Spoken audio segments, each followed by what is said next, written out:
Hey, it's Andrew Wallace here, and I wanted to record a quick masterclass to give fitness professional a game plan and a roadmap to be able to master your marketing, and particularly when it comes to creating a content calendar. This is something I've been going through with my own clients. It's a process that I've ran myself over the past few years, and it helped me move from a lack of clarity, lack of ideas when it comes to what to post on social media, and I say social media, what to promote on any form of content, be it blog posts, podcasts, YouTube videos, and the likes, and just getting some structure and process, and that's what I'm going to share on this session today. So welcome to this session, and as I say, the point of this is really to help you discover how content calendars can play a crucial role in helping you shape a robust content marketing strategy for this coming year and ongoing basis. So today what we're going to do, we're going to cover, essentially understand the essence of a content calendar and its role and that it plays in your own smart digital marketing planning, learning the crucial skill of setting clear marketing goals with practical examples, because remember, the content calendar plays a role within your overall marketing plan and marketing strategy. So we'll showcase how that aligns with clear marketing goals that you set. We'll recognize the power of aligning content with key dates, holidays, events, which will help enhance audience engagement. I found that through my own posting and sharing these tips and strategies with clients and seeing their client and audience engagement grow from following this process. We'll look then to develop a strategic and cohesive content plan by mastering the art of crafting monthly themes or topics and weekly topics. And then finally, implement an effective content creation and distribution technique. So to begin with, I think it's important to start from the very beginning and having a clear understanding of what a content calendar is. So as you can see on the screen, it's a strategic tool that outlines your publishing schedule and enables you to provide a roadmap for content creation for the coming week, the coming months, and beyond that. The significance of having a content calendar: efficient planning for one, rather than being reactive in thinking, I haven't posted or created content for a while, and then just having blank mind or blank screen with the cursor flashing and you're wondering what content to create. Well, having this planned out in advance gives you clarity and enables you to plan efficiently. Also gives you some strategic insight because it enables you to determine what's been working in the past, but equally be forward thinking in that you can see key dates or key content topics that's going to resonate with your ideal target client. And the overall purpose of using a content calendar is the inspiration side of things. As I say, it can be challenging, particularly as a fitness professional, when you're in the trenches working day in, day out with clients. Find the time to work on your marketing and to work on your business. So when you have those times set aside, you don't want to be wasting any time by thinking, as I say, right, what do I do next? What content am I going to create? What's the topic going to be? What's the theme that I'm following? You can alleviate all that by having a content calendar that's built out and ready to use. But it all starts by setting clear goals. With anything, goals serve as the bedrock of success and equally the bedrock of your content calendar. And it offers you a well-defined direction for any marketing endeavors that you take on board. It certainly enhances brand awareness, and that's both your business brand, but equally your personal brand. People do business with other people. They want to know about other people. So we're able to build that personal brand awareness into the mix of promoting your business as well. But the key one here is fostering meaningful client engagement. And I was talking to a client earlier today, and we were on the very subject of creating content for the next year. And we were highlighting elements that we're going to be going through here today, and that we quite often as fitness professionals, we get sucked into thinking the content should only be about health and wellness. And we forget the fact that we are a person and that people are interested in what we're up to, what our hobbies, what our interests and things are. So if we're able to bring that into the mix as well and not even talk about our topic of choice, then that post could potentially be seen by a new prospect and starts them on the pathway to learning more about who you are and what you do, ultimately leading then hopefully to them clicking your link, going to your social media or into your website if you've got one, and hopefully you have got a website, but then in time signing up for one of your lead magnets or for a strategy or consultation session that you might offer. And as I mentioned there, driving traffic to your website is key, because the key thing with social media in particular, we don't own the platforms that we're appearing on. You know, we're not the owners of Facebook or Meta, Instagram, Twitter, LinkedIn, etc. We have a presence on there, and I call the presence that we have on social media platforms like that, I call them the outposts. And the key with the outpost is to get awareness, for somebody to see your post. But the guide then, or the idea is that we're ultimately looking for them to follow your link that leads them to your digital home, which essentially is your website, because you own that real estate, you own that website, you control what happens on that website, as opposed to having no control or very little control on social media. That starts that client journey. We can build a relationship, develop trust with them to the stage that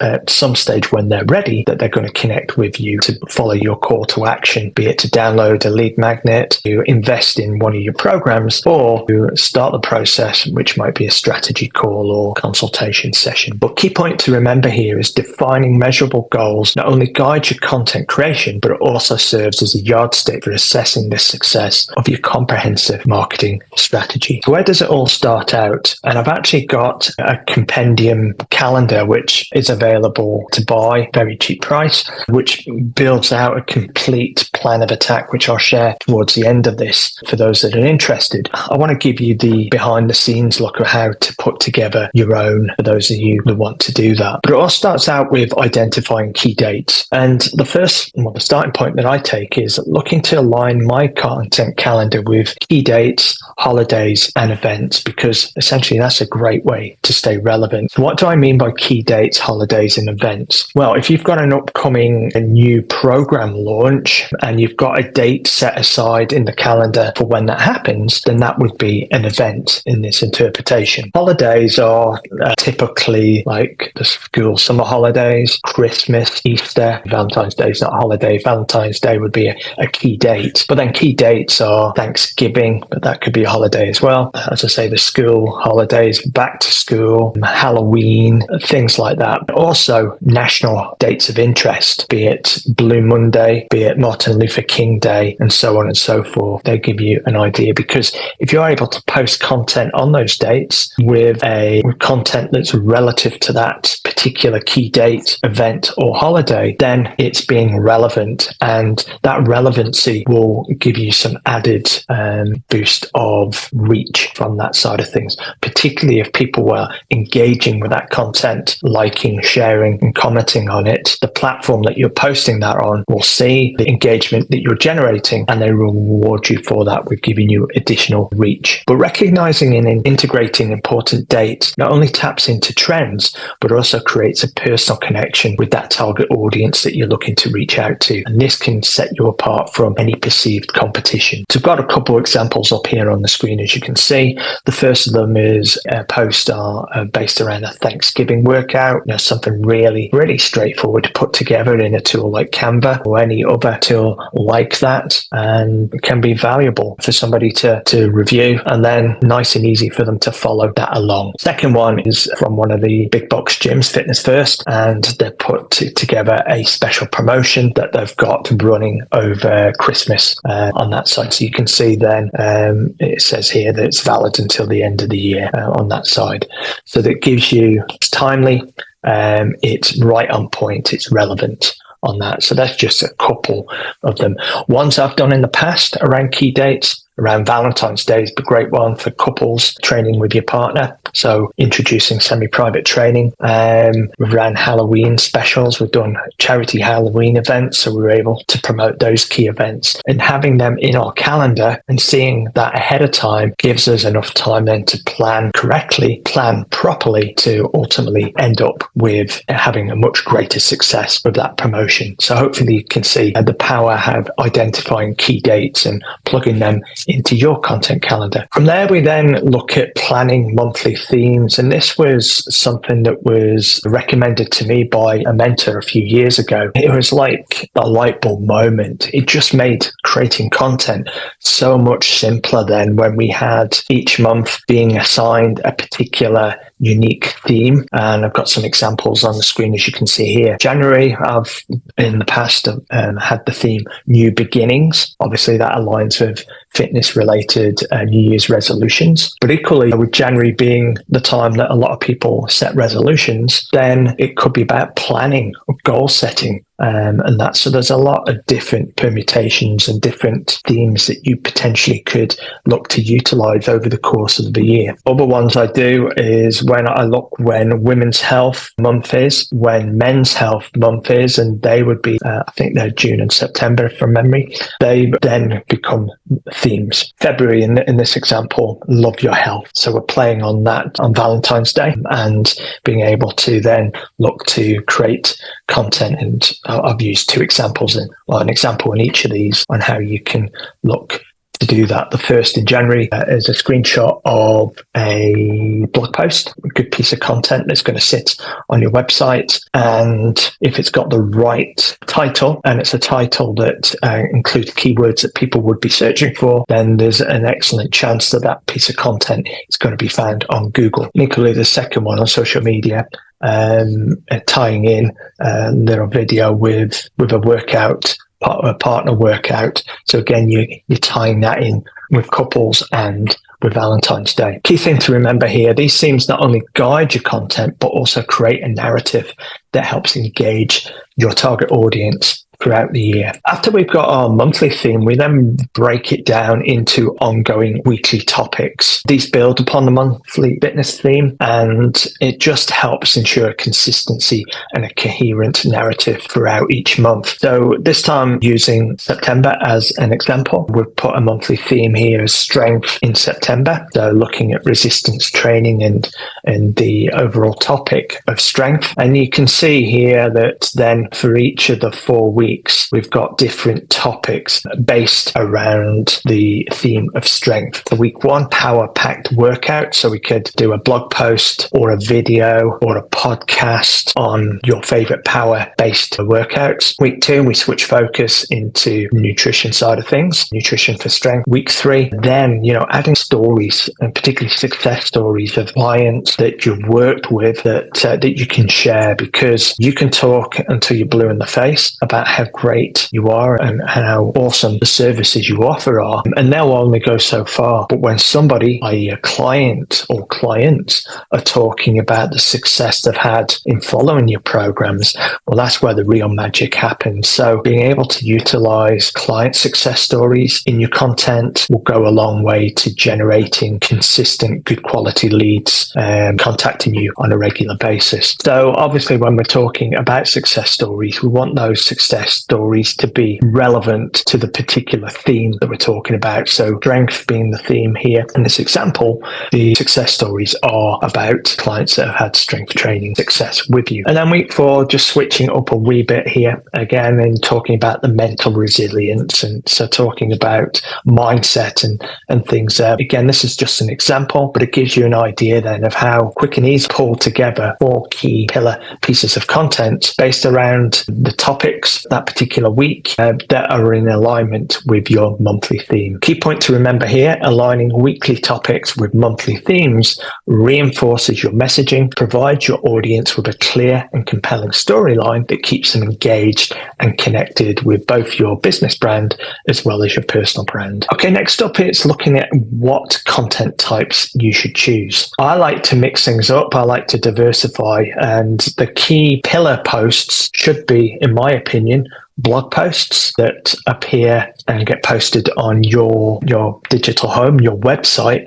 But you can get and generate leads and awareness and amplify your message by guest posting on other people's websites. But the key point here is, and I would really reinforce this issue, if you're a fitness professional and you do not have your own website, then please, not right now, but very soon, look to get your own website set up. Relatively quick and easy to do. Comment below if you want any suggestions on who to approach, because I've got some great suggestions on who you can work with. Very affordable pricing to get a good quality SEO rich website that works. So just comment below if you need that. And the reason I'm saying this is that so many fitness professionals that I've seen who don't have that web presence, and they are they're pulling everything, all their eggs in one basket by just having a presence on, say, Facebook or LinkedIn, and they're messaging through that. But if they were to upset that social media platform in any way, and I've seen this happen where accounts are being frozen or closed, then you've lost everything. You've lost that capability of connecting with that list of people that you've built connections with on that platform. Whereas if you're able to drive these people to your website and add them to your mailing list, then you've got that data to be able to follow up whenever you wish to on that side of things. And blog posts sitting on your home, when they're set up correctly with keywords and various elements, then that info is going to be found for years to come on Google searches, as opposed to an Instagram or a TikTok post, which can disappear in minutes and lose its relevancy. Similarly with videos, having, let's say, a YouTube channel or using YouTube as your channel of choice for your video library, video channel, then that's owned by Google as well, and it has its own search engine, and I use YouTube much more than I do digital TV these days. I'll tend to watch more things on YouTube, and I use it to search. And equally, if you search on Google for a topic and you've used the right keywords that somebody's searching for in your videos, then your video will appear in the results on Google as well. So again, a reason for utilizing the likes of YouTube and for video creation and promotion. But then they tie in with your social media updates. Again, as I say, I see social media platforms as being the outposts, and they're driving everything ultimately back to your website. But the key point here to remember, each content type serves a unique purpose in conveying your message, and understanding the preferences of your audience allows you to maximize the impact of your content across the various platforms that you look to appear on. When it comes to assigning platforms, you want to look and identify the ones that are best suited for each type of content you're looking to create. Whether it's blogs, videos, or social media, strategic platform selection is vital for effective distribution. Plus, we've got to think about who is our ideal client. What type of content do they actively consume? Because once we have a clear understanding who our ideal client is and where we're going to find them, what social media platforms, what are they on website, or do they spend more time on the likes of YouTube, for example, or do they listen to podcasts? Then that will help you determine which platforms and what type of content should be your pillar pieces of content in play. So I've got examples here. If you're a keen and a good writer, a skilled writer, then blog posts on your website make complete sense, and that's certainly a starting point that I would recommend, and it's the primary piece of content that I look to use because it sticks for years and years to come. And if you're writing on content that your audience is going to engage in, and by doing searches into the data to find how much searches per month are being looked for on that particular topic, you can really zero in on popular topics to create content around. Your video's not going away. It increases in its reach and in its importance. And so having your videos on YouTube, it makes sense because you're then able to benefit from its connection being owned by Google and the search capabilities that are on there.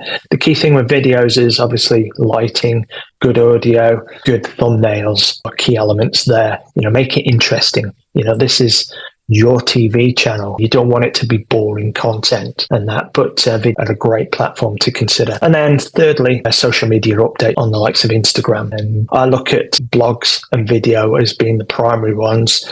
They're your bigger pieces of content, because then you can strip out elements of them to then post on social media. A question that I always get from clients or a frustration I get from clients is, where do I find the time? As I get busier, I'm spending more and more time with clients. I don't have enough time to create content. And that's where, again, I was recommended when I was facing those same issues, looking to batch content creation. And there's benefits to doing so. It boosts efficiency and consistency is key. We don't want to produce a piece of content, get that published, and then radio silence for 5 or 6 weeks before we then publish something else. We want to find consistency, a metric that you can commit to. So if you can only post once a week, but you can be consistent in that, great, that's a good starting point. If you can post once a day, fantastic. As long as you can be consistent, you can commit to that, fantastic. But the key things are in batch content creation.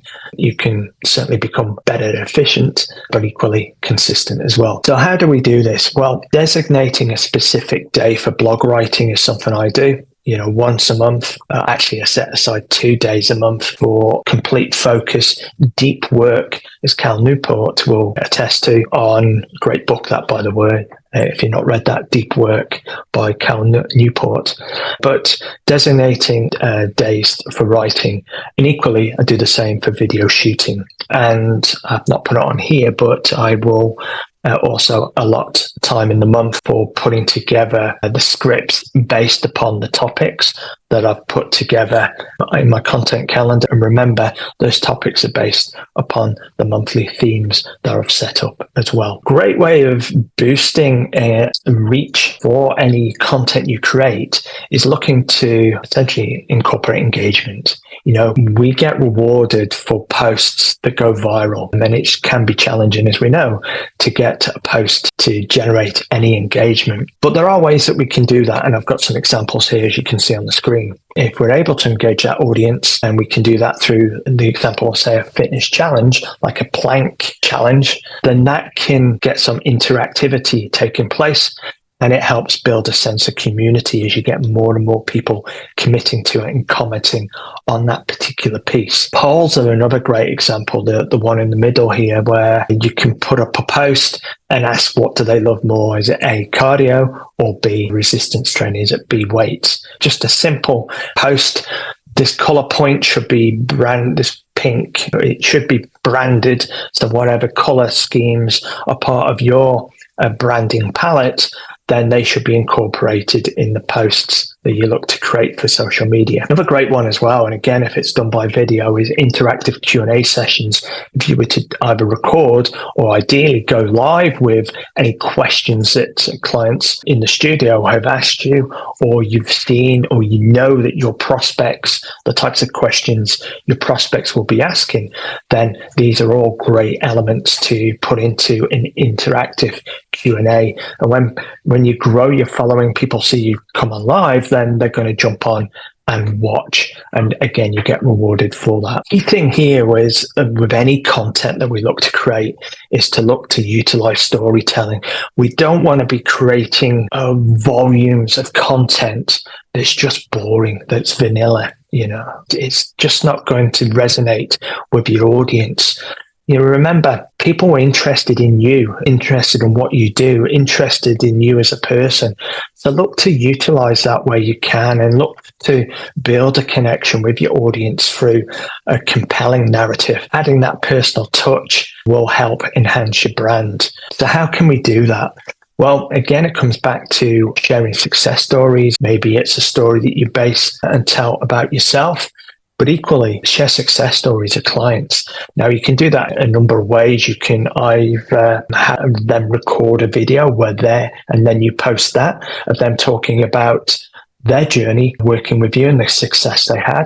Or you can tell the story about working with client Sarah, who was reluctant to jump into personal training initially, but they was compelled to move forward and take the plunge, and then had success. Give that full story in a video, blog post, or social media post, then that can be very compelling. Client testimonials obviously play a significant part in building trust and showcasing that you're not only talking the talk, you walk the walk. And personal anecdotes are always a good piece to tell. The key thing here to remember is storytelling not only humanizes your brand, but also creates a powerful emotional connection that can significantly impact your audience perception and loyalty.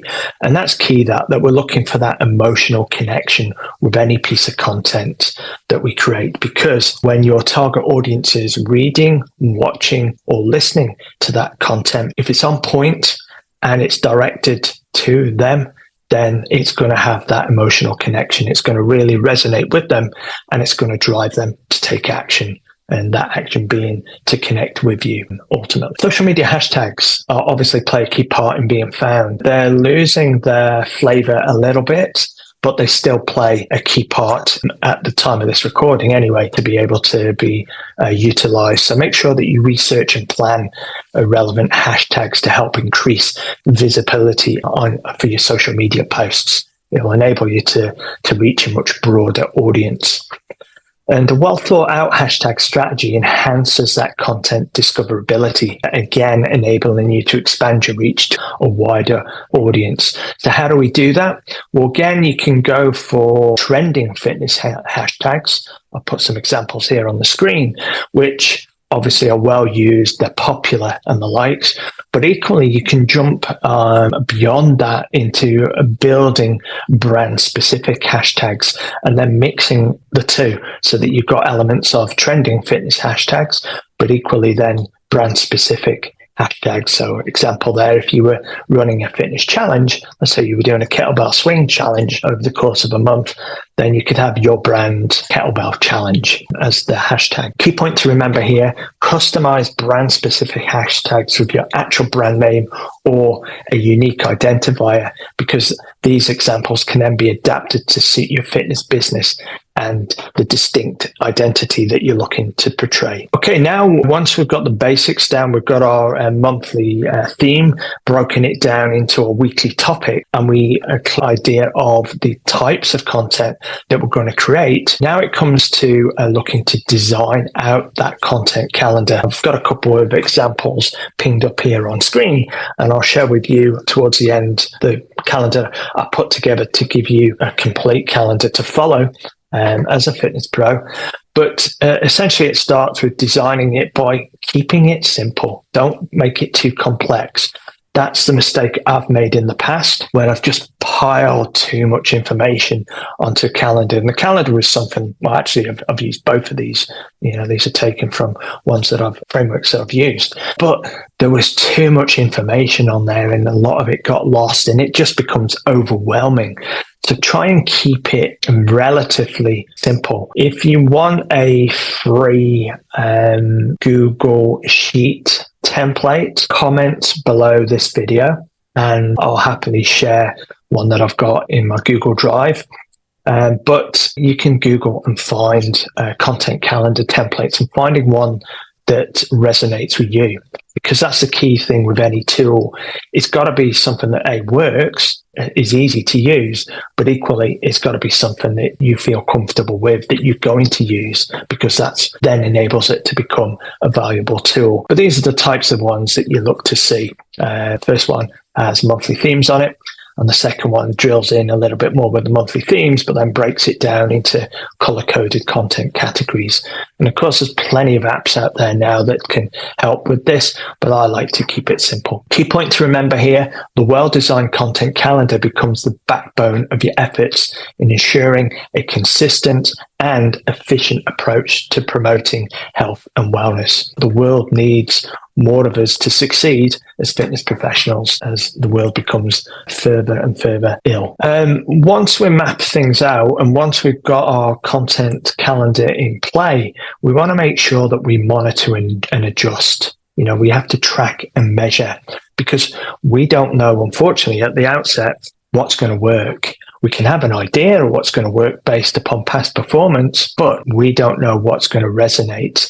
So we need to track and measure, monitoring things like likes, comments, shares, and interactions, because if we're posting something that, be it a blog post or be it a social media post, that's generating engagement, then that's hitting the mark. So we want to create more content based around that particular topic. And regularly blocking time, I generally look at the end of the month, I do a quick review to make sure I can see what's working and I can gauge effectiveness. And that enables me to then make informed decisions to better cater to my specific audience. But then also analyzing audience feedback, so reviewing those comments, reviews and input, and that will help you tailor your content strategy moving forwards. But the key thing to remember is watch how well your content is doing to understand what people like, so that you can spot trends, but equally make smart decisions based on data, ensuring your content plan fits with your overall main business and marketing goals. Now, we're putting structure in place, and that's the purpose of this masterclass, but it's equally important to not, as I say, overface and overwhelm with putting too much items on there. We want to be able to stay flexible as much as we can, because there's going to be times throughout the year that real-time events or emerging topics appear, and we want to be able to piggyback on them. 2 examples that I've pulled here are that when the 30-day plank challenge was inspired, if you're aware that that's taking place, you can piggyback and jump on board with that, developing your own content that you can publish that showcases that you're on point, and you can utilize that to further engage and interact with your audience and align it back to your personal brand. So example here that, someone's gone into the likes of Canva and created this tile that they've posted on social media. But equally, you can adjust content in response to industry news. Let's say that you're watching your national news channel, or you're seeing in the local media or national media about particular health and wellness topics. In this example, high intensity interval training, and that there's a report saying that it was good for the heart, then you can jump on board and explain why those types of workouts are healthy, why you, if you do, of course, why you utilize them in the workouts with your clients.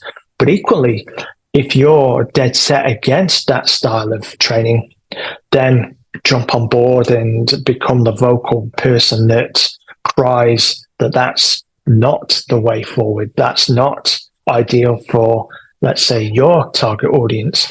Me, I like working with people in my age bracket, those over 50. And I know that, high intensity interval training isn't best quality type of work out for that age bracket. So I could put together content explaining that, yes, HIIT workouts are great for a particular clientele, but not for everybody. And for the older audience, those in their 50s and beyond, then here's a better alternative, and then explain the reasons why. So I'd be able to piggyback on that and either agree with it if it was on point with my audience, or disagree if it's not in alignment with the audience that I'm looking to engage with. So hopefully you can see that by staying flexible enough, you're able to jump on these elements and add them into your content calendar. But the key thing is that we're always blocking space out so that we can reflect and plan ahead. And that's the key point with a content calendar, is that you're very proactive, you're focused, you've got a plan of attack to follow, as opposed to, oh, I need to generate clients. What am I going to do? And you're in that reactive state, and you're then scrambling around, frustrated, panicking on, I haven't got time, but what am I going to post? So planning ahead based on reflection sets the stage for your ongoing success and growth. I wanted to share the tools that I recommend when it comes to content creation. There's plenty, but key ones that I always come back to: Canva for designing graphics. Adobe Sparks is great for video creation. and an AI writer such as ChatGPT is the flavor of choice. I use ChatGPT. I also use Content at Scale for my blog posts, and Jasper AI is fantastic as well. There's a whole heap of different ones. It's finding one that you're comfortable with, but don't be dependent if and when you're using AI. Make sure that you're reviewing, because at times, it's still a new platform and it's not always 100% correct. So do your due diligence when using them. But the key thing with using tools like ChatGPT is the speed of implementation. You can put together some compelling storytelling style content that's really going to be relevant and it's going to resonate with your audience. But then you can just add in that personality into the mix as well. So this toolkit here serves as a practical aid for fitness entrepreneurs and professionals, helping provide you with accessible and user-friendly tools. I say user-friendly because I'm not the greatest when it comes to tech, but I can use each of these pretty well. So that's why I share them. But equally, there's a whole heap of different alternatives out there. So find the ones that work well and best for you, and look to use them to help you elevate the visual appeal and professionalism that you're looking to portray in any content that you look to create. If you've got any questions, please put them in the comments below or send an email to me at andrew@andrewwallis.me. That's andrew@andrew, WALLIS.me, and I'll be glad to address them for you. You can also find me on social media at Andrew Wallis HQ. You'll find me there on Instagram and Facebook and LinkedIn. But equally, in closing, let me just quickly switch sharing and just show you the other tool that I was referring to. This is a content calendar that I've put together to help fitness professionals. It's based upon elements that I've used over the past 10 or 15 years, which has really helped me out when it comes to creating content. So I've built out this calendar. I'll drop the link if you're interested to learn more about it that you can refer to. But basically, I look at each month, we'll have some topics. I've given some examples here. Each month, I look at what sort of promotions work well in the fitness industry. I've put 3 there that can help you inspire the creative juices to come up with your own promotional ideas. I've given some sample blog ideas as well and some social media ideas. And then what I do is as well, some email subject lines, as you build that engagement with your email list. But equally then each month I've put in key dates. For example, in January, we've got the Golden Globe Awards. And I zero in as a guide because we don't know what type of content is going to resonate with the audience we're trying to attract. And we get sucked into thinking we always have to talk within our content about health and wellness topics. But if, your social media post is around, maybe you're lucky enough to be standing outside the awards and you've got some photos of that, a post, an image of somebody attending Golden Globes, and you comment on that. If that generates awareness, fantastic. But equally, I've had success with Blue Monday in the past. Blue Monday, if you don't know, is meant to be the most depressing day of the year. It's a couple of weeks after New Year. People failed their New Year's resolutions well and truly by then. Christmas is out of the way. We've not got any real holidays to look forward to.